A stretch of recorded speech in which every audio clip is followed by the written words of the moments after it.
Hello everybody, welcome to Indigo Terra Odyssey. How is everybody? Oh my goodness, you guys, fall has arrived in all its beauty. Today I was driving down our main street and the red and bright yellow golds and oranges were everywhere, and like going through my yard I'd get just this beautiful sprinkle and cloud of awesome color that would rain down on me. I love fall so much, and we're approaching Halloween, so this is so exciting. So you guys, I rediscovered a deck that I used to look at quite often because it helps so much with insights. I mean, simple things like, where do I see myself in 6 days, in 6 months? What would I want to be doing? What passion am I ready to pursue? For myself individually, I know there's a couple fun things I want to do. I'm really into making these new interesting multi-layer kind of tribal necklaces. I'm really excited about that. I've been going to the gym every single day due to the fact that my son helps motivate me to do that. And it's important because I just find my brain works better. Everything works better. Hallelujah. But also little things like what does your ideal day look like? Like, what would you consider a happy achievement during the day? Are you going after that and doing that? I know, weirdly enough, I've almost pre-Christmas shopping right now. I was at Home Goods today and I was literally already making my list, so I was so excited. So let's ask ourselves, okay, your passions will continually lead you to your purpose. What passions have you put on the side, given up on, or buried? What passion is ready and alive in you? I know a lot of people, it's some sort of creative or artistic endeavor. A lot of people let me know, I had oils, I had acrylics, I put them away in the closet, I did a couple paintings, I stashed them under my bed, all of these things. For some people, calligraphy, these feathers remind me of calligraphy.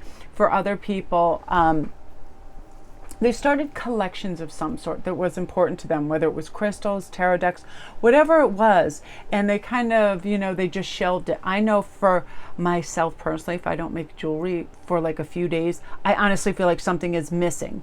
Definitely, I pre-recorded a couple dailies last week because I know I was going to have a busy week, and it felt so weird not to have that uplifting energy first thing in the morning of making that read. That's another beautiful conduit for me and spirit and to feel good. So again, I'm going to increase some of the bigger reads and do some specials. I'm definitely going to do a fun Halloween one. I maybe come on camera and dress up. I'm also going to do some love and soulmate ones because that's a passion for me. So ask yourself, honestly, we can make so many excuses, right? Oh, we have children. Oh, we have a 9 to 5. Oh, we have just whatever it is. But for something that enriches us from head to toe, why in the world would we put that away somewhere? And let's get going on that. So I love this because it says, write a list of the passions which you want to give life to right now. Then journal how you can incorporate more of what you are passionate about into your daily life. Trust your soul's whispering. Let your passions draw you towards this dream that you want to accomplish in life. I know that if it's out of sight, sometimes it's out of mind, right? So get those beautiful supplies going, get those supplies close to you and ready at hand so you can utilize them. There's something about also like multitasking, if you love to Netflix and chill and watch TV, to be able to kind of knit, to paint, to make jewelry, to journal, to do other things while you're doing that. But we all know that there is something right in that jack of the box of lucky magic, right, that we want, and now really is a time to pursue. That's why I love this center card, because behind it, decisions.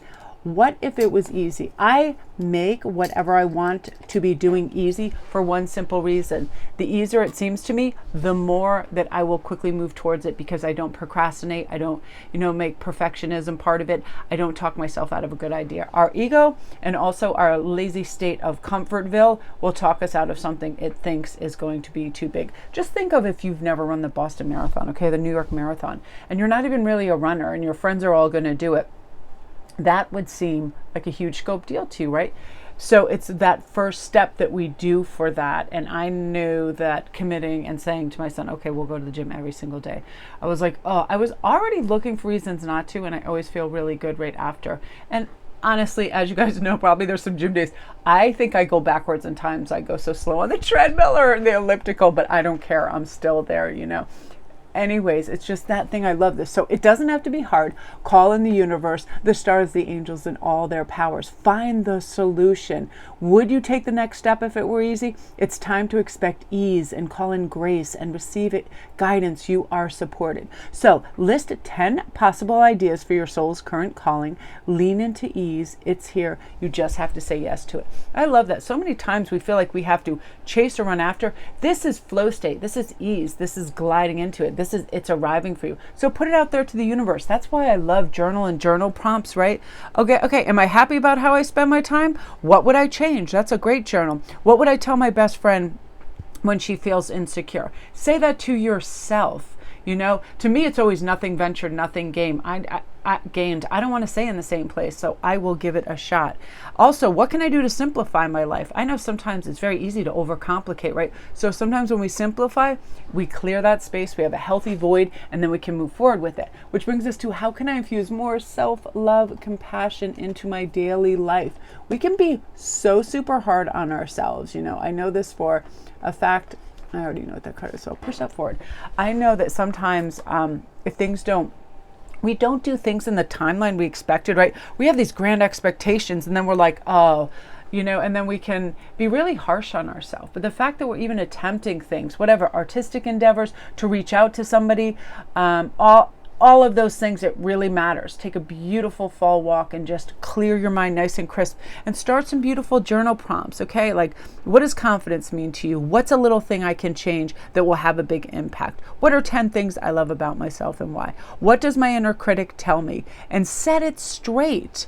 Set it straight, because our inner critic is always telling us these false narratives that, oh, that is way too difficult. You don't have the A, B, and C to do that. All of those things. And we just need to speak back to it, because what we tell ourselves, our brain starts to believe, we start to believe. So tell it beautiful things, that you are worthy of love, that you are worthy of care, that you are worthy of all the beautiful, bright, shining, gorgeous opportunities that are out there, and they're coming to meet you. So if your compassion does not include yourself, then it is incomplete. Very true. So I love boundaries, super important. So choose one self-care action to do today. Set stronger boundaries. Sometimes people feel entitled to certain things in our life, right? Our time, or the agony on us, or whatever. You always gave me a ride before. You always drove me home from work. You always did this. Whatever it is, it's somebody is always expecting something. If it takes up some of your resources and it doesn't fulfill you, or there's no reciprocity, or you're not feeling it, stand up for yourself and call a halt to those things. Meditate and listen to your heart. Just sitting outside for a moment with no devices, that helps me immediately. I get wonderful messages. Speak to yourself with compassion. Focus on your strengths. Say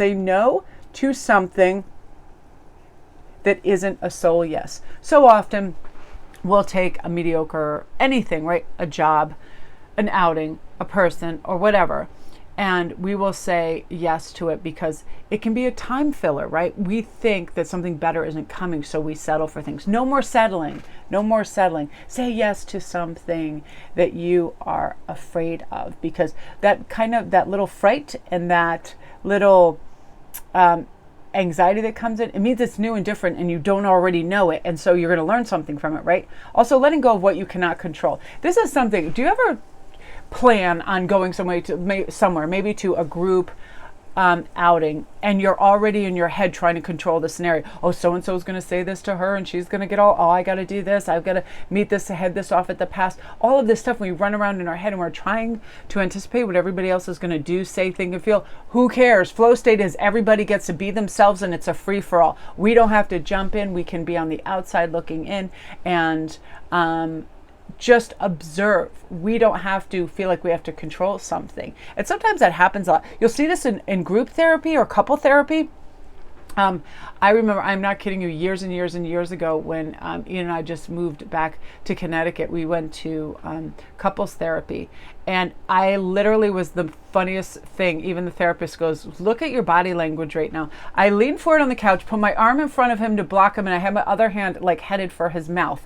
It was so funny and ridiculous, because it was like one of those things where it was more important to be right than be kind, and all of that, and everybody, they get that everything, they get that that conflict expansion, like if I don't get my point of view, this person is going to take, like taking sides, all of that. It does, honestly, just let go of control. Whatever will be, will be. It's such a gentler existence. It's such a calmer existence. It's wonderful. And stay far away from drama and negativity, because that's so depleting, right? Everybody knows that. Forget it. Anybody calls you on your phone and you know that's Drama Mama 101, boom, alt, block, delete, no thank you. Or just postpone it if it's somebody you know you love, but you know they come with a lot of drama. Make sure in a really healthy, happy, detached state to be able to deal and cope with it wisely. Ask for help and allow it too. I know sometimes it's like, oh, we've got this. This can be at work. This can be in family. It can be whatever. Just say you've got a rather big household and everybody's cooking, but is everybody doing the dishes? Are people bringing out the garbage and doing their part? Ask for it and allow it, and that way resentment doesn't build up. That's very important. And write down 3 things that you are grateful for. I tell you, the moment that I start infusing my day with gratitude and being thankful and thanking the universe for what I have, what I think, what I feel, my family, everything, I feel better immediately.